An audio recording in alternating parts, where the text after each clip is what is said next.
श्री सच्चिदानंद सद्गुरु साईनाथ महाराज की जय। श्री सच्चिदानंद सद्गुरु भरद्वाज महाराज की जय। श्री सच्चिदानंद सद्गुरु हजरत ताजुद्दीन बाबा महाराज की जय। गुरुदेव दत्ता। सद्गुरु शिरडी साईनाथिन सन्निधानत्तिल आचार्य श्री एकिराला भरद्वाज मास्टर அவர்களின் கிருபாட கடாட்சங்களோடு ஸ்ரீ தாஜுத்தீன் பாபா ஆசீர்வாதங்களுடன் நாம் பரத்வாஜ மாஸ்டர் அவர்கள் நமக்கு அளித்த தந்த எண்ணற்ற மகான்களின் வாழ்க்கை சரித்திரத்தில் தாஜுத்தீன் பாபா வாழ்க்கை சரித்திரம் கூட ஒண்ணு. அவர் தந்த ஒவ்வொரு மகானின் சரித்திரம் ஒவ்வொரு இதய புஷ்பமாக நாம் எண்ணணும். தாஜுத்தீன் பாபா வாழும் போதே சமகாலத்தில் வாழ்ந்த ஒரு மகான். அவரின் வாழ்க்கை சரித்திரத்தில் இருக்கின்ற அம்சங்களை நாம் மிக நுட்பமாக பார்த்து கொண்டே அந்த பார்த்த விஷயங்களை நாம் நம்முடைய வாழ்க்கைக்கு இணைத்து கொண்டே இருந்தால் நாம் ஒரு உன்னதமான பலனை அடையலாம் என்று மாஸ்டர் அவர்கள் சொல்லியிருக்காங்க. ஒவ்வொரு மகானின் போதையும் ஒவ்வொரு திவ்யமான போதை. திவ்யமான போதை என்று எதற்கு சொல்லியிருக்காங்க மாஸ்டர் அவர்கள் அப்படின்னா, திவ் என்றால் வெளிச்சம், பிரகாசம். அந்த பிரகாசம்தான் அவர்களின் போதனைகள். அப்படின்னா என்ன? அஞ்ஞானம் என்கின்ற இருளை அகற்றி ஞானம் என்ற பிரகாசம் ஃபுல்லா நிரப்பும். அவர்களின் வார்த்தைகள், அவர்களின் செயல்கள். இதே போலதான் ஒவ்வொரு மகானின் போதையும் ஒரு திவ்யமான போதையாக நாம் எண்ணணும். தாஜுத்தீன் பாபா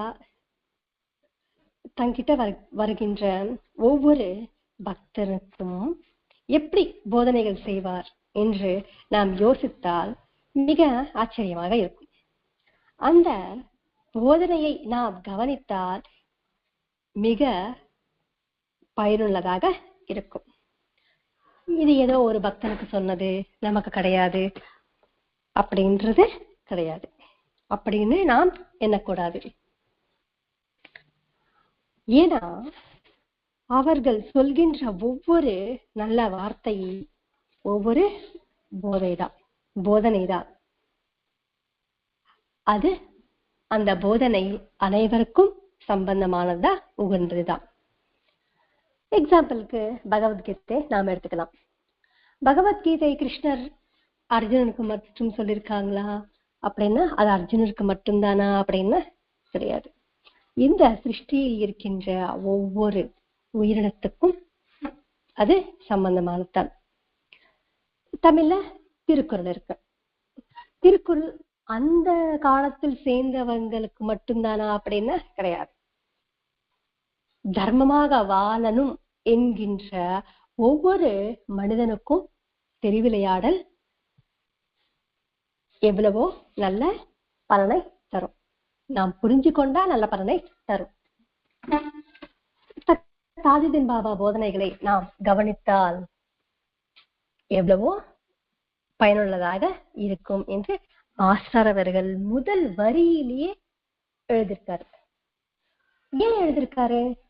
கவனிக்கணும், மிக நுட்பமாக கவனிக்கணும் அப்படின்னு. கவனிக்காம நாம் வெறும் கேட்டுட்டே போனா பெருசா உபயோகம் இருக்காது, சொல்பமாக பலன் இருக்கும். ஏன்னா அந்த சமயத்தில் நாம் எந்த விதமான பேச்சும் இருக்காது, எந்த விதமான சிந்தனைகளும் இருக்காது.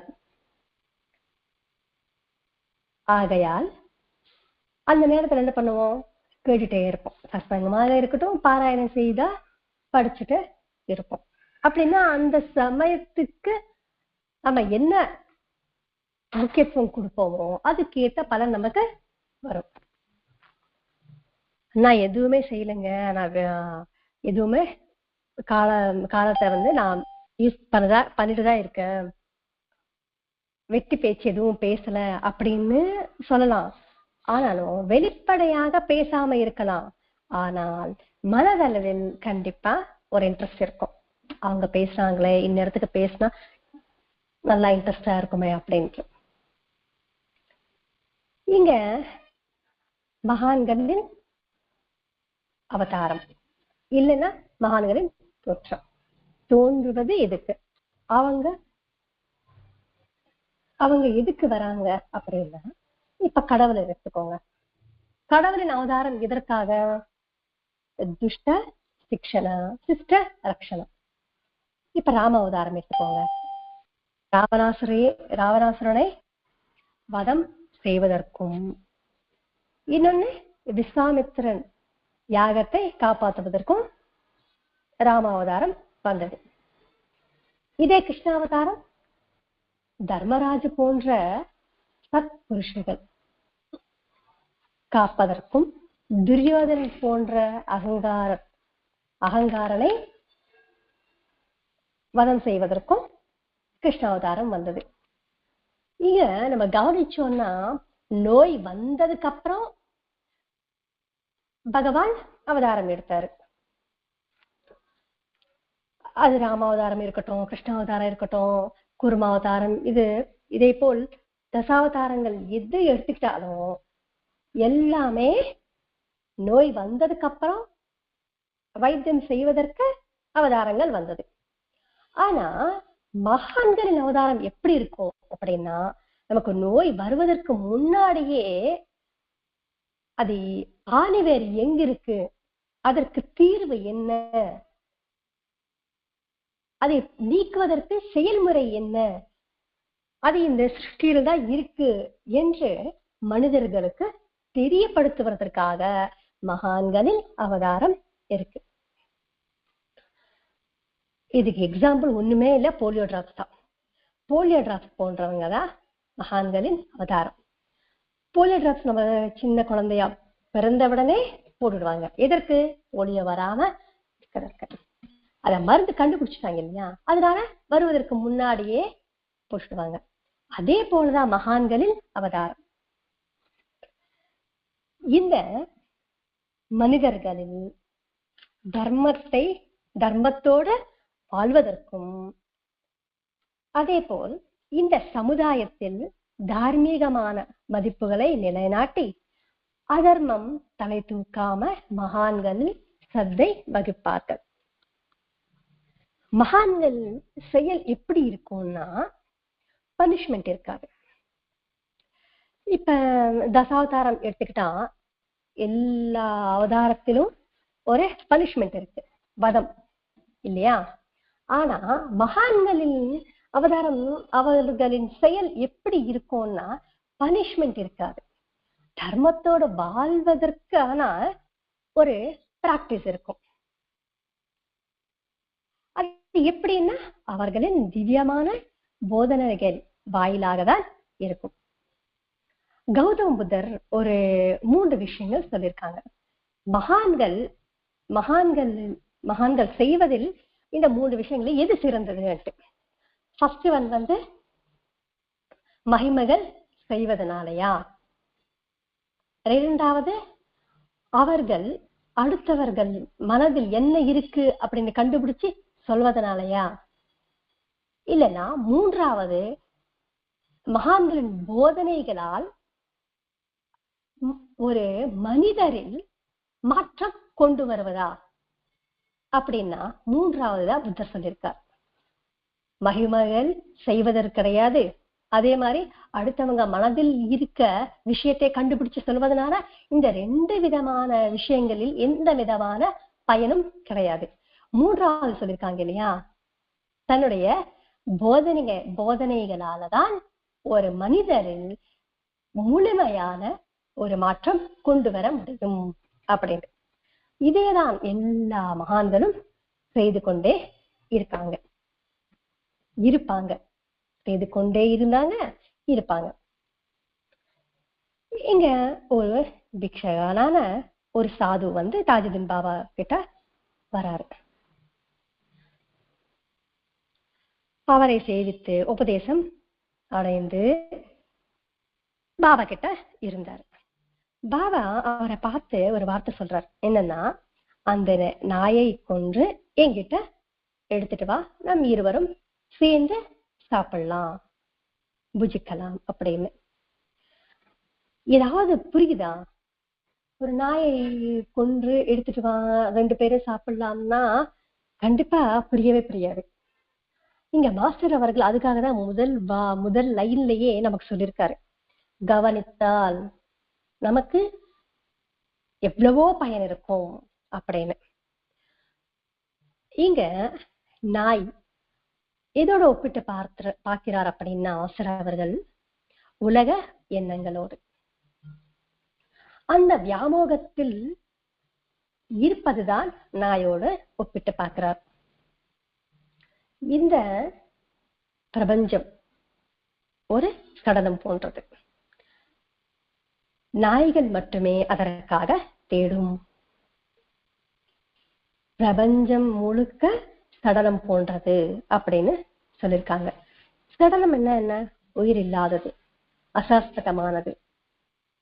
அதே போல் இந்த பிரபஞ்சத்தில் இருக்கின்ற ஒவ்வொரு மனிதரும் ஒவ்வொரு பொருளும் அசாஸ்திரம் தான். அந்த அசாஸ்திரத்தை நோக்கிதான் மனிதர்கள் ஓடுகின்றார்கள். அந்த அசாஸ்திரத்தை நோக்கி ஓடுறோம் இல்லையா, அதை நீ அகற்று என்று பாபா இங்க சொல்லியிருக்கார் அந்த சாதுவுக்கு.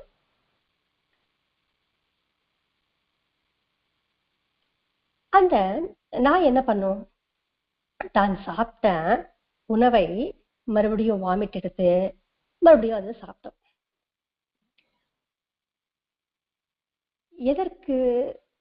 எதற்காக பாபா நாயோடு ஒப்பிட்டு பார்த்தார் அப்படின்னு நமக்கு இங்க புரியும். எதற்கு நீ வியாமோகத்தில் சிக்கிக்கொண்டு இருக்காய் அப்படின்னு மாஸ்டர் அவர்கள் சொல்றாரு.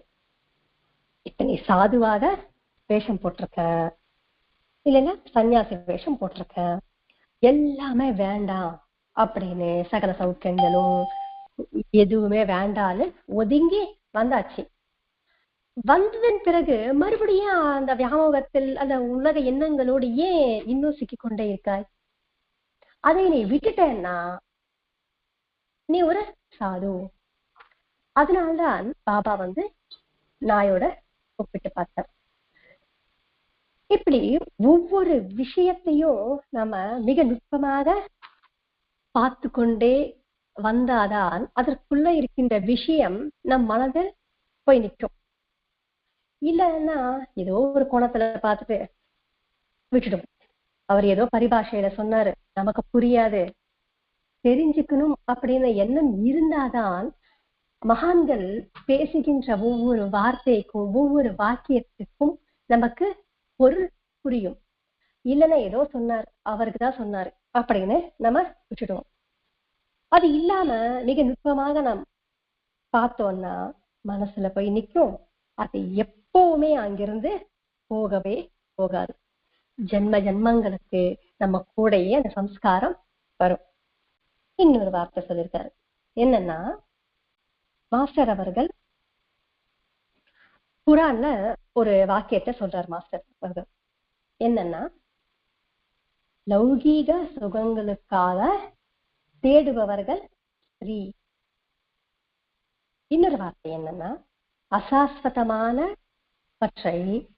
அசாஸ்வதமானவற்றை ஆசிப்பவர் அவர்தான் அரவான். மூன்றாவது, கடவுளுக்காக தேடுபவன் உண்மையான ஆண் அப்படின்னு 3 வார்த்தைகள் சொல்லியிருக்காங்க.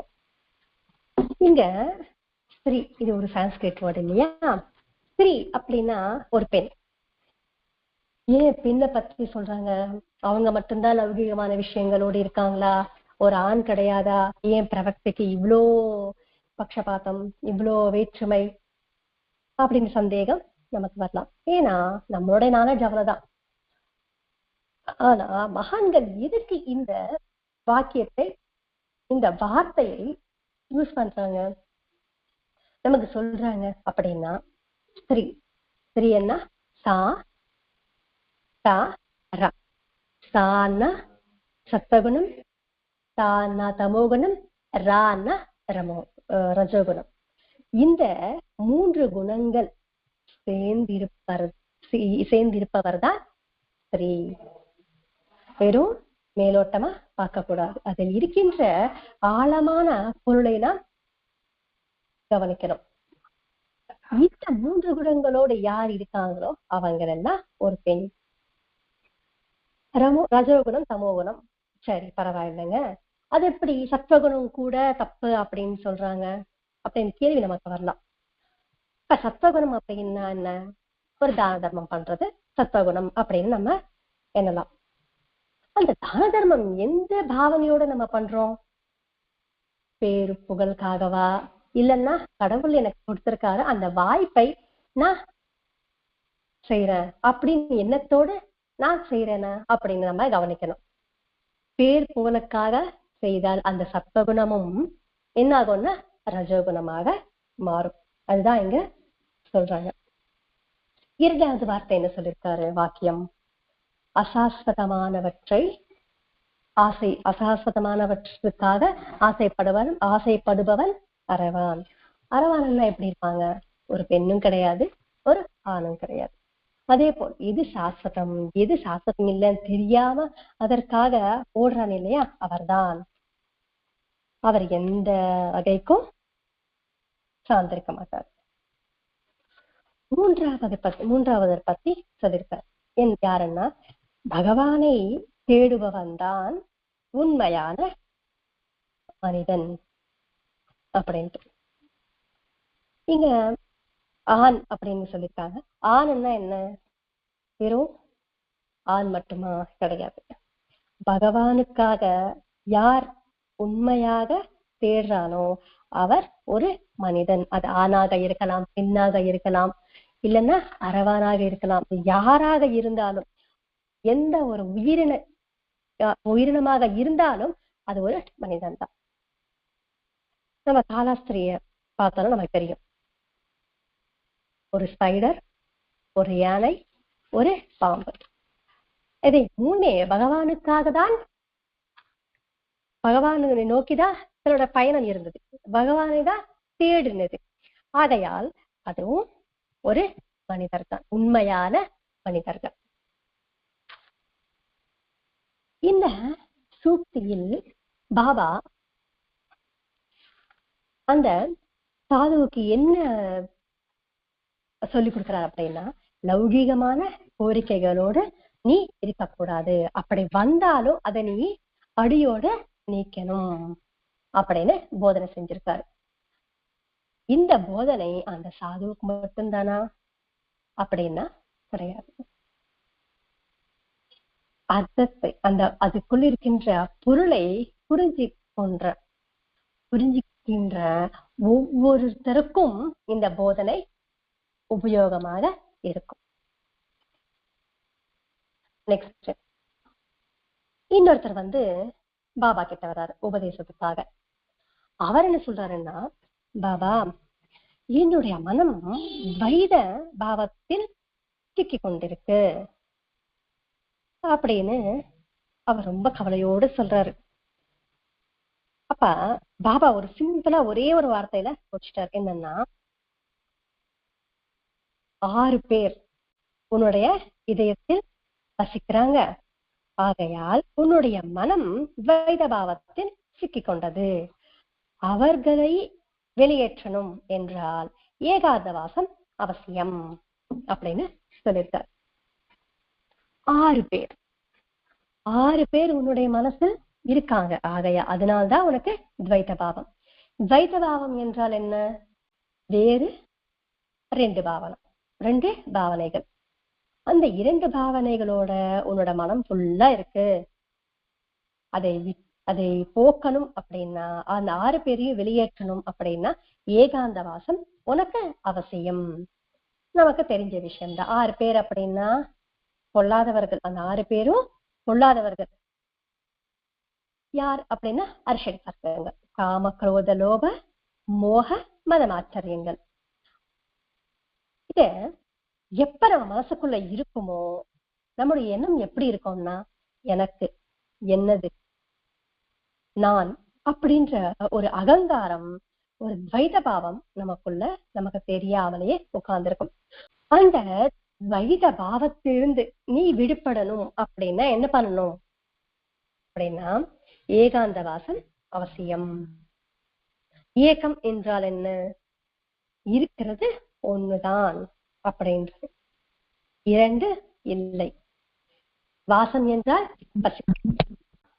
இருக்கிறது ஒன்றுதான் என்ற வாசத்தோடு எண்ணத்தோடு நீ வசிப்பது. அது நிரந்தரம் ஸ்மரணை செய்தியா, இல்லைன்னா மரணம் செய்தியா, இல்லைன்னா அத கூடயே நீ சாவாசம் செய்வியா, அது உன்னோட இஷ்டம். அதுதான் வாசம். அப்படி செஞ்சா உனக்குள்ள இருக்கின்ற அந்த 6 பொல்லாதவர்கள் கண்டிப்பா உன்னை விட்டு ஓடி போயிடுவாங்க. அப்ப உனக்குள்ள துவைத பாவம் நீக்கிவிடும்.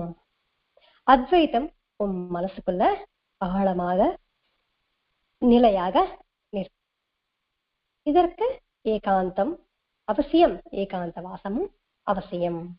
எந்த பாவனை? இருக்கிறது ஒன்றுதான் என்ற பாவனை. ஸ்ரீ சாய்பாபாவை எடுப்போங்க. என்ன சொல்லியிருக்காரு? அல்லாஹ் மாலிக், பகவான் தான் எஜமானர், சப்கா மாலிக் ஏக், அனைவருக்கும் கடவுள் ஒன்றுதான் என்று அடிக்கடி சொல்கின்ற வார்த்தைகள் இதுதான்.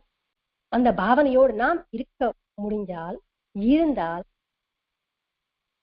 வேற எந்த பாவனையும் நம்ம மனசுக்குள்ள போகாது. எல்லாம் ஒன்றுதான் இந்த பாவனை மட்டும் இருக்கும். பாபா இன்னொன்னு விஷயமும் சொல்லியிருக்காரு. நீ யாருக்கு எதை செய்கிறாயோ அது அனைத்தும் எனக்கு வந்து சேரும். இதுதான் ஏகாந்த வாசம் அப்படின்னு நம்ம எடுத்துக்கலாம். இப்ப யாருக்காவது ஏதாவது நம்ம செஞ்சோம்னு வச்சுக்கோங்க, அது யாரை போய் சேரும்? தந்தைக்கு தானே போய் சேரும்.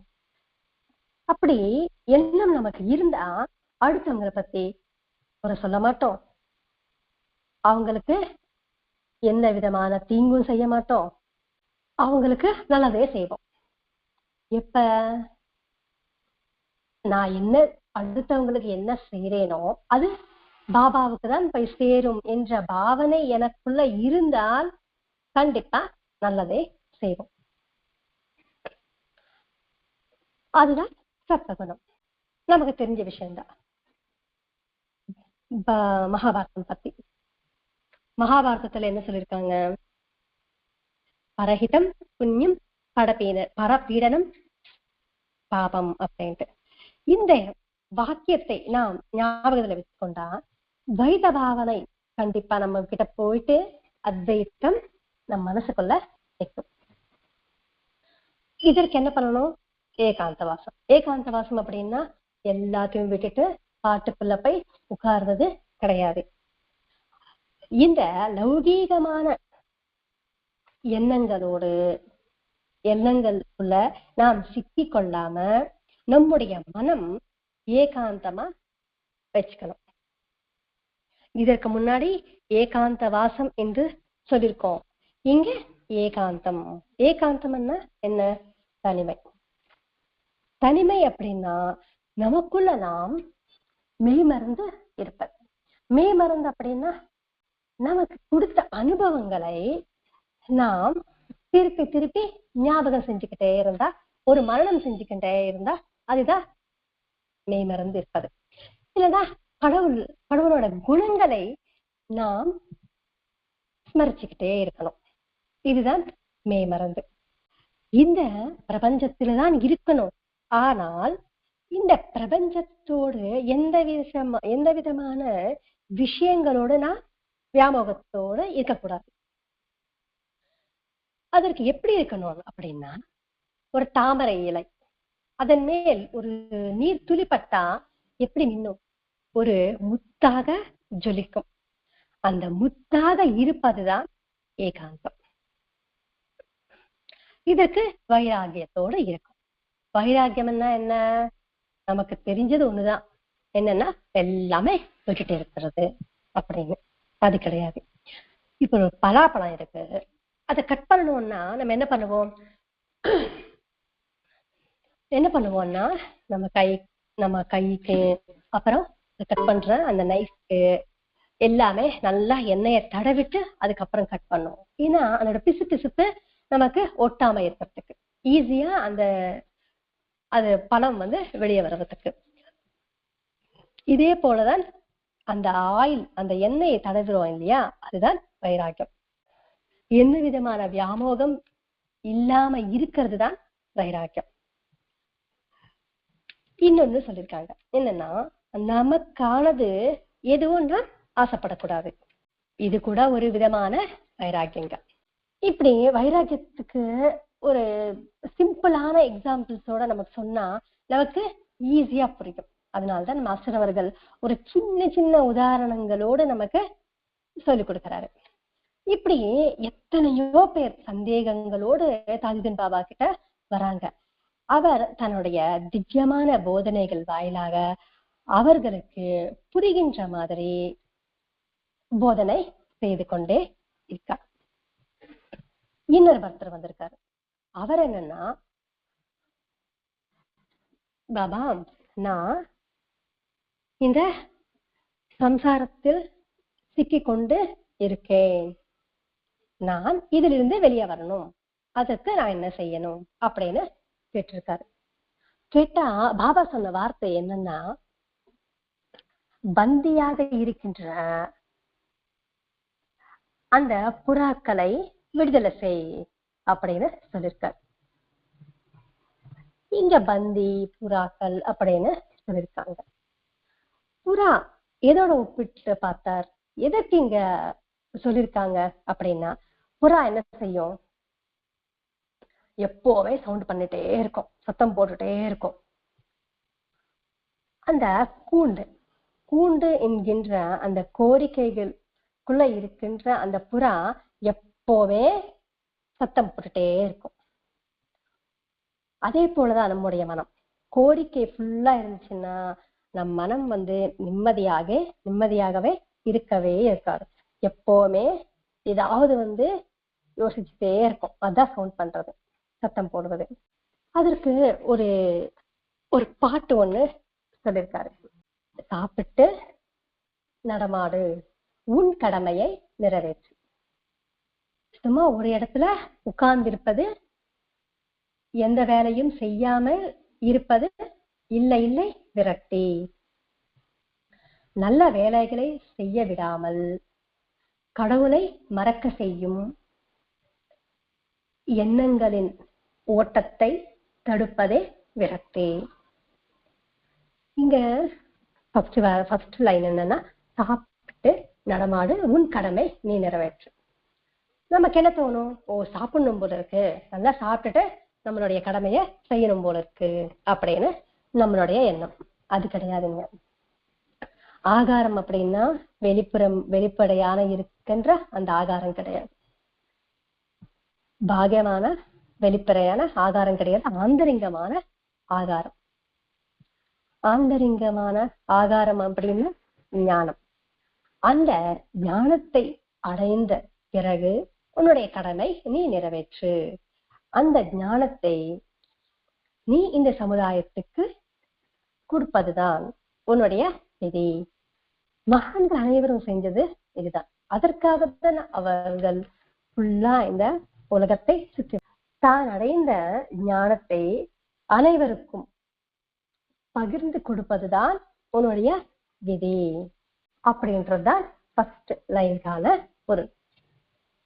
சாதிக்கின்ற வரைக்கும் சமுதாயத்துக்கு தெரியப்படுத்தாத, சாதித்த பிறகு இந்த சமுதாயத்தை மறக்காத. இன்று பரத்வாஜா மாஸ்டர் அவர்கள் ஒரு லைன் சொல்லியிருக்காரு. கரெக்டா அந்த லைன் இதுக்கு சரியா இருக்கும். இரண்டாவது லைன், வேலை செய்யாம சும்மா உட்கார்ந்திருப்பது கிடையாது விரக்தி அப்படின்னு செகண்ட் லைன். இப்ப ஞானத்தை அடைஞ்சிட்டேன், உனக்கு ஞானம் வந்தது. அது வந்ததுக்கு அப்புறம் எனக்கு இதெல்லாம் வேண்டாம், இதெல்லாம் ஒரு பிராந்தி, சம்சாரம் ஒரு பிராந்தி, இந்த லோகமே ஒரு எல்லாம் ஒரு பிரமை, என் பாட்டுக்கு போயிட்டு நான் தவம் புரியுறேன் அப்படின்ட்டு எதுவுமே கண்டுக்காம, இந்த சமுதாயத்துக்கு எதுவும் கொடுக்காம போய் உட்கார்ந்து இருக்கிறது வைராக்கியமா விரக்தியா? இல்லை, அப்படி இருக்கக்கூடாது. நீ அடைந்த ஞானத்தை 10 பேருக்கு இந்த சமுதாயத்துக்கு கொடுப்பதுதான் உன்னுடைய கடமை, உன்னுடைய விதி. தேர்ட் லைன் ஃபோர்த் லைன் சேர்த்து படிச்சாதான் நமக்கு பொருள் புரியும். கடவுளை மறக்க செய்யும், நல்ல வேலைகளை செய்ய விடாமல் செய்யும் எண்ணங்களின் ஓட்டத்தை தடுப்பதே விரக்தி. ஒரு இந்த 3 லைனுமே முக்திக்கு 3 மார்க்கங்கள், 3 வழிகள் அப்படின்னு சொல்லப்பட்டிருக்கு இல்லையா? அதே போல் இந்த 3 பாயிண்ட்ஸ் நமக்கு கொடுத்திருக்காரு தாஜுதீன் பாபா. பகவான் அப்படின்னா என்ன நமக்கு தெரிஞ்ச விஷயம்தான், ஒரு உருவம் கிடையாது, ஞானம் அப்படின்ட்டு. அந்த ஞானத்தை மறக்க செய்வது எது இருக்கோ அதை நீ கவனித்து கண்டுபிடிச்சு அதை நீக்கணும், அதுதான் விரக்தி. அப்படின்னா நல்ல வேலைகள் செய்வதற்கு எது உனக்கு தடையாக இருக்கோ அதை நீ கண்டுபிடிச்சு அதை நீ அகற்றணும். அதற்காக ஒவ்வொரு நொடியும் நீ வேலை செய்யற இல்லையா, அதுதான் விரக்தி அப்படின்னு சொல்லியிருக்க. இப்படி ஒரு சிம்பிளா சொல்றாரு பாருங்க தாஜுதீன் பாபா. இங்க நமக்கு இன்னொருத்தர் வந்தாரு, அவர் ஒரு பெரிய சங்கீத வித்வாம்சர், அவர் பேர் சாந்த்கான். இவர் இண்டோர்ல இருந்து வந்திருக்காரு. இவர் பாபாவை பத்தி கேள்விப்பட்ட ஒரே ஒரு விஷயம்தான், என்னன்னா லாக் போட்ட ஒரு அறையிலிருந்து தாஜுதீன் பாபா வெளியே வந்தாரு அப்படின்ட்டு. அது ஒண்ணுதான் அவர் கேட்டிருக்காரு. எவ்வளோ பெரிய மகான், எவ்வளவு உன்னதமான மகான் அப்படின்ட்டு பாக்குறதுக்காக இண்டோர்ல இருந்து வாக்கிக்கு வந்தாரு. ரொம்ப நாள் வாக்கியில பாபா கூடவே இருந்தாரு. ஒரு நாள் தாஜுதீன் பாபா என்ன பண்றாருன்னா, தான் இருக்கின்ற ஒரு தர்கா இருக்கு இல்லையா, அங்க இருக்கின்ற அந்த இடம் எல்லாம் தாஜுதீன் பாபா பெருக்கிறாரு. நீட்டா பெருக்கும் போது தாஜுதீன் பாபாவை சொல்றாரு, நான் உன் கூடயே இருப்பேன் அப்படின்ட்டு. எதுக்கு தாஜுதீன் பாபா பெருக்கிறாருங்க? இவ்வளோ ஆழமான பொருள் இருக்கு தெரியுமா இந்த 2 வார்த்தைகள் அல்ல, 2 வாக்கியங்கள் இல்ல. என்னன்னா, தான் இருக்கின்றத ஒரு தர்கா, அதை அவரே சுயமா பெருக்கிறாரு. பெருக்கிறது அப்படின்னா என்ன? சுத்தமா பண்ணுவதுதான், சுத்தம் படுத்துவதுதான் பெருக்குவது. எதற்கு அவரே சுத்தம் படுத்துறாரு அப்படின்னா, திவ்யானுபூதியை அடைந்த பிறகு ஒவ்வொரு மகானும் கூட எப்பொழுதுமே ஆத்ம பரிசீலனை செய்து கொண்டே இருக்கணும். அதற்காக தான் பாபா எப்பொழுதுமே பெருக்கிக் கொண்டே இருக்கார். அதுதான் நமக்கு இங்க கற்றுக் கொடுக்கிறாரு. அப்படின்னா எப்பொழுதுமே நம்மை நாம் ஆத்ம பரிசீலனை செய்துக்கிட்டே வரணும். எப்படின்னா, அடுத்தவரை நாம் எப்படி ஒரு நிக்க வச்சு கேள்வி கேட்போமோ, அவரை எப்படி நாம் ஆராய்வோமோ, ஒரு தப்பு செஞ்சா எப்படி கேள்வி கேட்போம், அதே போல் நம் மனதை நாம் கேள்வி கேட்கணும். அப்பதான் நாம் செய்கின்ற ஒவ்வொரு தவறும் வெளியே வரும். இல்லைன்னா தப்பு அப்படின்றதே நமக்கு தெரியாம இருக்கும். அதற்காக தான் எப்பொழுதுமே நாம் என்ன பண்ணணும், பெருக்கிட்டே இருக்கணும். 2வது வாக்கியம் என்ன சொல்லியிருக்காரு? நான் உன் அருகிலேயே இருப்பேன், உன் கூடவே இருப்பேன் அப்படின்னு சொல்லியிருக்காரு. நீ இந்த தர்காவை பெருக்கு, நான் உன் கூடவே இருப்பேன். இங்க கவனிச்சா நல்லா புரியுங்க, எவ்வளோ ஒரு தைரியத்தையும் அபயத்தையும் அவர் கொடுத்திருக்காரு. நீ பெருக்கு அப்படின்னா நீ உனக்குள்ள இருக்கின்ற அந்த தவறுகளை, அந்த கெட்ட எண்ணங்களை ஒன்னொன்னா அகற்றிக்கிட்டே இரு, நான் உன் பக்கத்திலே இருப்பேன் அப்படின்னா அது ஒரு தைரியம் தானே. நம்ம சொல்லுவோமா, நம்மளுடைய குழந்தையே ஒரு தப்பு செஞ்சா டெய்லி குத்தி காட்டுட்டே இருப்போம். எங்க வீட்டுல என் பையன் மார்க்ஸ் கம்மியா எடுத்துட்டான், அந்த நாள் கோவம் வரல, ஆனா 4 நாள் கழிச்சு கோவம் வந்தது. இன்னும் கொஞ்சம் மார்க் எடுத்திருந்தா நல்ல காலேஜ்ல கிடைச்சிருக்கோம் இல்ல அப்படின்னு இன்னைக்கு கூட திட்டினேன். நம்ம குழந்தையே நம்ம இப்படி திட்டுறோம். ஆனா பாபா தன்னுடைய குழந்தையே, ஒரு தந்தை தன்னுடைய குழந்தை எவ்வளவு தைரியம் கொடுக்கிறார் பாருங்க. நீ பெருக்கு, நீ உனக்குள்ள இருக்கின்ற அந்த கெட்ட எண்ணங்களை எல்லாம் அகற்று, நான் உன் கூடவே இருப்பேன் அப்படின்னா கண்டிப்பா நமக்குள்ள இருக்கின்ற அந்த கெட்ட எண்ணங்கள் கண்டிப்பா நம்மளால போக்க முடியும். இது சொன்ன உடனே சாந்த்கானுக்கு புரிஞ்சுது. இதனால என்ன பண்ணிருக்காருன்னா, சாந்த்கான் அவர் சங்கீதம் படிச்சவர் இல்லையா, நல்ல இனிமையான குரல் இருக்கு. அதனால அவர் என்ன சொல்றாருன்னா, நான் இந்த சங்கீதம் கச்சேரிய செஞ்சுட்டு நான் பணம் சம்பாதிக்கிறேன் அப்படின்னு சொல்றாரு. சொன்ன உடனே பாபா ஒத்துக்கவே இல்லை. நீ பணம் சம்பாதிக்கிறதுக்காக அந்த குரலை, உன்னுடைய இனிமையான குரலை பயன்படுத்தாத. பணம் சம்பாதிக்கிறது அப்படின்றது ஒரு குப்பை சேர்த்துவது போலதான். ஆனா நீ என்ன பண்ணணும்னா, பகவானுக்காக இந்த இனிமையான குரலில் யூஸ் பண்ணு அப்படின்னு. அப்பதான் உனக்கு ஆத்மானந்தம், பிரம்மானந்தம் நீ அடைய முடியும். அப்படி உனக்கு ஆத்மானந்தம் வந்ததுக்கு அப்புறம் உன்னுடைய புக்தியும் அவரே பார்த்துப்பாரு, முக்தியும் அவரே பார்த்துப்பாரு. காசு பணம் எதற்கு? இந்த வயிற்றுக்காக தான். மிஞ்சி மிஞ்சி போனா எவ்வளவு காசு வேணும்? கொஞ்சமாதான் வேணும், அது இருந்தாலே போதும். ஆனா ஆத்மானந்தத்துக்கு நீ உன்னுடைய குரலை யூஸ் பண்ணா பிறகு பசியும் எடுக்காது, தாகம் எடுக்காது. அது பசி தாகம் என்ற எண்ணமே உனக்கு வராது. ஏன்னா யாருக்கும் கொடுக்காத ஒரு இனிமையான குரலை உனக்கு கடவுள் தந்திருக்காரு. அத வெறும் அந்த அந்த உனக்கு கொடுத்த அந்த நல்ல வாய்ப்பை நீ ஏதோ காசு சம்பாதிக்கிறதுக்காக உபயோகிச்சேன்னா உனக்கு எந்த பலனும் இருக்காது. நமக்குள்ள எத்தனையோ திறமைகள் இருக்கும். அது டான்ஸ் ஆகட்டும், சங்கீதம் ஆகட்டும், இல்லைன்னா நமக்கு இந்த சமுதாயத்துக்கு வேலை செய்கின்ற ஒரு சக்தியாக இருக்கட்டும், எல்லாமே அந்த கடவுளுக்காக தான் நாம் உபயோகிச்சோம்னா கண்டிப்பா அதற்கான பலன் இருக்கும். இது சும்மா சொன்னா நமக்கு புரியாது, மகான்கள் சொன்னா நமக்கு புரியும். சத்சங்கமே எடுத்துக்கோங்க, இது நமக்கு கிடைத்த அரிய வாய்ப்பு, ஒரு நல்ல விதமான ஒரு சாதனை. இத நீ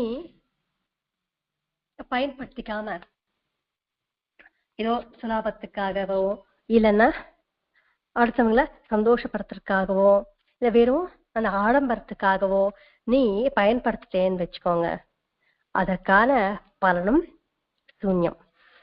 அப்புறம் இன்னொருத்தர் வந்து ஒரு நவாப். அவர் வந்து அவருடைய சொத்து கோர்ட்ல இருக்கு, ஏதோ சம் ப்ராப்ளம்ஸ்னால. அது எவ்வளவு மதிப்புன்னா 18 lakhs. சரி, பாபா கிட்ட வர்றாரு, ஏதாவது ஒரு தீர்வு கிடைக்கும் அப்படின்ட்டு. ஒரு நாள் தாங்கால 2 பேரும் போயிட்டே இருக்காங்க. போயிட்டே இருக்கும்போது ஒரு ஹரிஜன் தலை மேல ஒரு மூட்டை வச்சுட்டு அந்த மூட்டைக்குள்ள சப்பாத்தி இருக்கு. அவர் சாப்பிட்டுட்டே எதிரில வராரு. பாபா என்ன பண்றாருன்னா அந்த டாங்காவை நிறுத்திட்டு அந்த ஹரிஜன் கிட்ட அந்த சப்பாத்தி மூட்டைய வாங்கிட்டு பக்கத்திலேயே ஒரு செடி கீழே மரத்து கீழே உட்கார்ந்து எல்லாரும் சேர்ந்து சாப்பிடுறாங்க.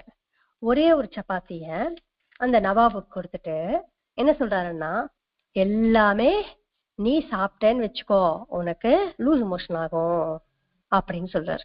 எல்லாமே நீயே சாப்பிட்டேன்னா உனக்கு லூஸ் மோஷன் ஆகும் அப்படின்ட்டு சொல்றதுக்கு அப்புறம் அந்த நவாபு வந்து ஒரு பீடி கேட்கிறாரு பாபா.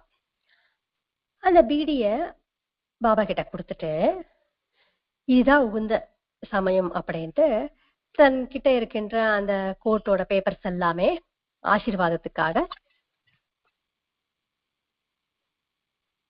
பாபா கிட்ட கொடுக்கிறாரு. அத என்ன பண்றாருன்னா பாபா தன்னுடைய அந்த பீடி இருக்கு இல்லையா, அதால கொஞ்சம் காட்டுறாரு.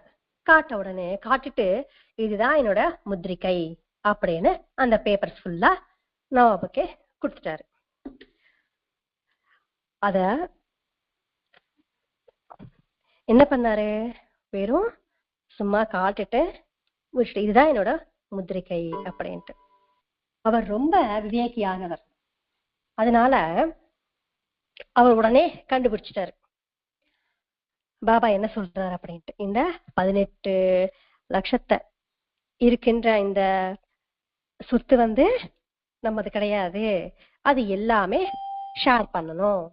அது தம்பி தங்கச்சிக்கோ இல்லைன்னா பங்காளிங்களுக்கோ யாருக்கோ தெரியல, ஆனா எல்லாருக்குமே பகிர்ந்துதான் நம்ம கொடுக்கணும் அப்படின்ட்டு ஒரு உண்மைய அவர் தெரிஞ்சுக்கிட்டாரு.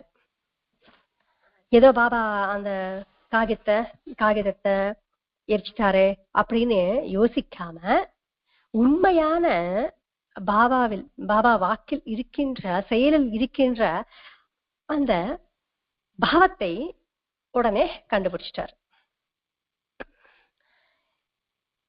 இத வரணும் அப்படின்னா கூட மகான்களின் தர்சனம்தான் நமக்கு இந்த மாதிரி புத்தியை கூட கொடுக்கும், இல்லைன்னா நமக்கு வராது.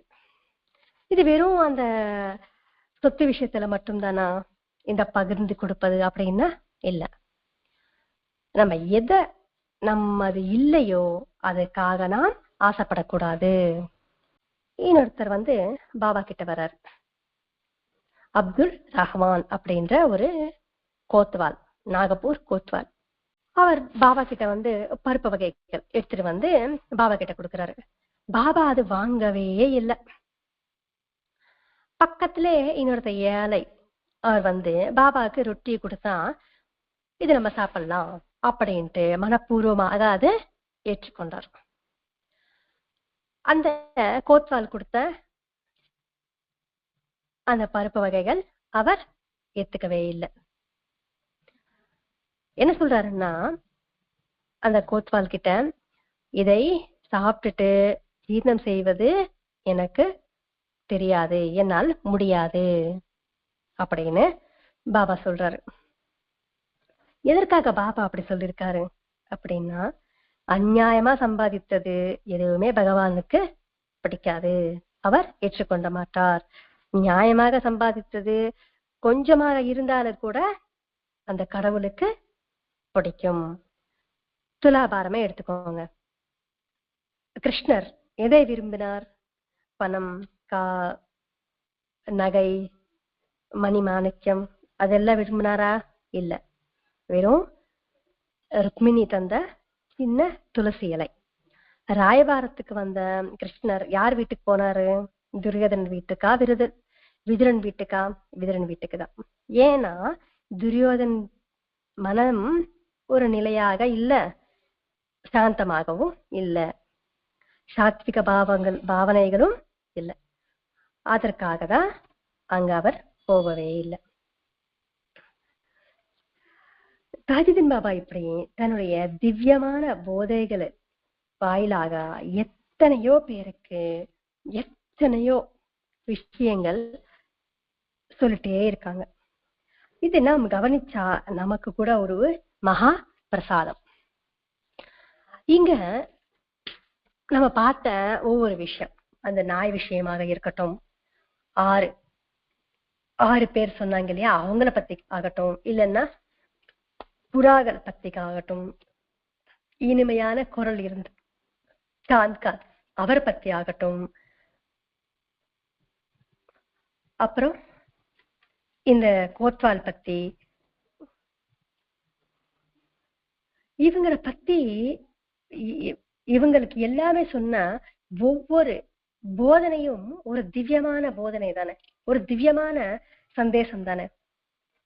இவை அனைத்துமே நம்மளுடைய வாழ்க்கையில் கூட நாம் இணைத்து கொண்டே வாழலாம்.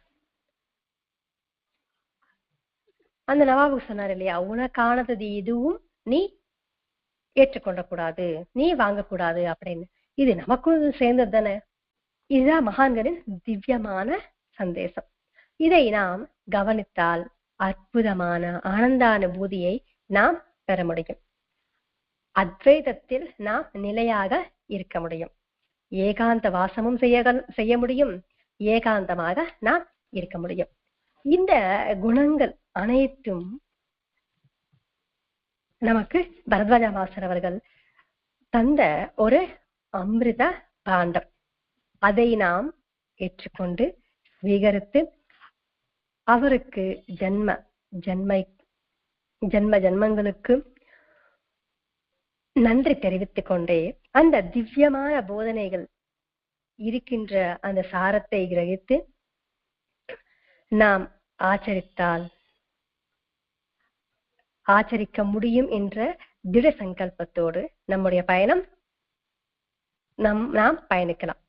அந்த பயணத்துக்கு அந்த தந்தையின் கரம் நாம் படுத்திக்கொண்டு, தந்தை நம் பக்கத்திலேயே இருந்து நமக்கு தைரியத்தையும் துணையாக இருக்கணும் என்று அந்த தந்தையை வேண்டிக் கொண்டு ஸ்வஸ்தி. ஸ்ரீ சச்சிதானந்த சத்குரு சாய்நாத் மகாராஜ் கி ஜெய். சத்குரு ஹஜரத் தாஜுத்தீன் பாபா மகாராஜ் கி ஜெய். सद्गुरु भरद्वाज महाराज की जय. गुरुदेव